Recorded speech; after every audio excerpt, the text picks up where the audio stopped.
Welcome to the Tech Egg. Don't get scrambled. Enjoy the video. In this video, I will show how to make salmon fish curry. Heat oil in a wide skillet, then toast whole spices briefly for aroma. Add onions and sauté until golden. Stir in ginger, garlic, and ground spices. Pour in chopped tomatoes and simmer to concentrate flavors. Add coconut milk. Gently nestle salmon pieces into the sauce. Simmer until cooked through. Finish with lime and cilantro, and serve with rice or flatbread.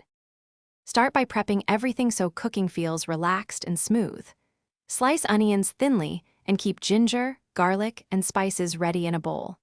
Cut salmon into even portions and season lightly with salt and a pinch of turmeric for color. Measure coconut milk and stock so you won't scramble. Having rice on the stove or non-warming makes the whole meal come together quickly and keeps stress out of the kitchen. If you're enjoying this recipe, please subscribe and like to help more people find it. Quick recommendation: stay hydrated anywhere with the Owala water bottle.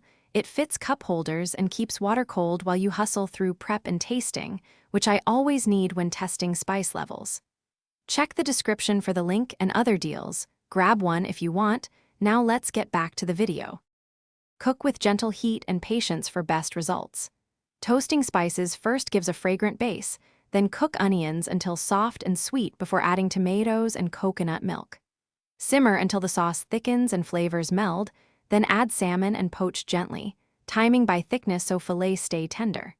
Finish with a squeeze of lime and chopped cilantro for brightness, and always taste to adjust salt and heat. Thanks for watching. Consider subscribing if I helped unscramble your problems.